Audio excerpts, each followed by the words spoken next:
Greetings everybody, I am in Lisbon right now, and I'm really excited to be here because this is not somewhere that I visited because of fruit. This is somewhere that I have visited because of work. My work brought me here, and I took the opportunity to go out and try to find fruit, and I found some interesting things. And this is not like high up on my list of places to go. Usually when I think a place to find fruit, I don't think immediately Europe. I think, I'm going to go to South America, I'm going to go to Africa, I'm going to go to Southeast Asia. But Portugal does have a lot.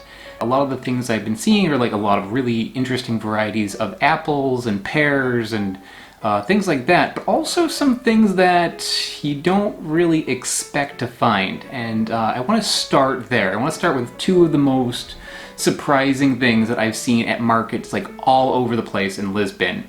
The first thing is the Loquat. Loquat is something that I have reviewed in the past. I reviewed this in Hong Kong, and I've seen these in Mexico and South America, but they also are everywhere here in Portugal. And it's really interesting to see this because this is not something that's really common in the United States, but it pops up in interesting countries. And not only was this available at markets, but it also was just like growing wild, growing as like the landscaping tree. So it does have some popularity here, both as something you buy from the supermarket, but also something that is just like cool looking. And the other thing that surprised me is this guy, a cherimoya. I mean, cherimoyas are something that you can find in the US. It's something that will pop up here and there, but this was like consistently at a lot of markets, at least here in Lisbon, and that is because this grows not too far from here. It grows in Spain. So a lot of the markets here have these brought over from Spain, which is not terribly far away. Because of that, they're all over the place. I've been seeing these all over, and it's something that I have reviewed in the past, but the review I made was pretty crappy, and it was also like a million years ago. So I thought this would be a good time to revisit a couple of fruits that I have reviewed in the past, but in a different context. You know, I'm learning so much since when I started this channel about like other countries that will utilize fruit. It's not just about the fruit, it's about like who uses them. And these two fruits I wasn't expecting to find here. Okay, so let's dive in. I'm going to start with the loquat. And loquats, you don't need to cut them open. You can just kind of like peel them a little bit. And some people say you can eat the skin, but it's fine. Skin's fine. It's like a little tough though, so I do prefer to peel mine. And these are pretty big. These are pretty big. The ones that I've seen in Mexico were like pretty small. The ones that I saw in Hong Kong were like huge. Yeah, I'm getting to a point where I can kind of like compare how fruit is used in other countries and how it looks in other countries. And ones here, pretty substantial. Okay, so let's take a bite. And by the way, I should probably let's slow down a second. Let's take a look at it. It kind of looks like, I don't know, it has features to it that are a little bit like apple. Like the bottom of it kind of looks like an apple, but it's maybe the size of a plum. It's got a smooth skin to it.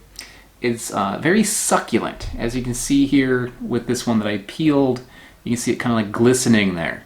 It's got a very succulent, almost maybe in the direction of like the texture of a peach, but looks more like, I don't know, like an apple and an apricot and a plum kind of had a baby. So let's give it a shot.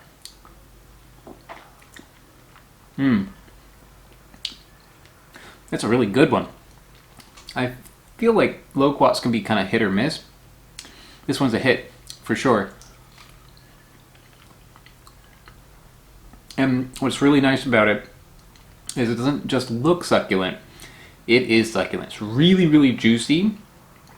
And like the texture on it is soft, but it's not like soft like mush. It's soft like there is just so much liquid in this that it doesn't resist you. You know, it's not crispy like an apple. It's just like, kind of like melts into a liquid when you eat it. So the flavor of this is hard to describe, but I'm going to try. The first flavor I'm getting, apple. maybe pear, like that sort of flavor, but mild, but a mild one. Next, a little bit of grape, I guess, but like a really satisfying, strong flavored, like white grape.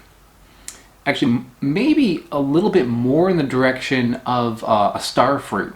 If you've had star fruit or carambola, this is kind of like that. And star fruit also, probably the easiest way to compare it to something would be to compare it to grape.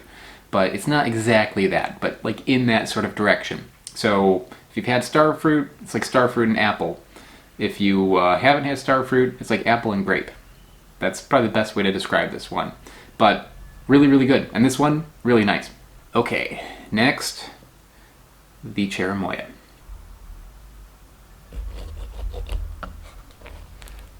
So to pick a cherimoya, you want it to be like this. Soft, like a little bit softer than a ripe avocado. Yeah, inside really, really nice. This one I can tell was ripened properly. Sometimes these show up in the US, but often in the US they are picked like green or something. I've had so many bad cherimoyas over the years, but this one I could tell just from like how it looks and from that texture that this is going to be really, really good.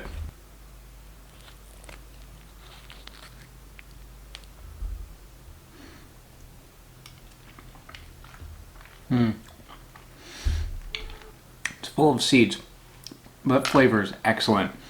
I love cherimoya. Cherimoyas are like one of my favorite fruits. Annonas in general are one of my favorite fruits, but this one is an exceptionally good kind of Annona.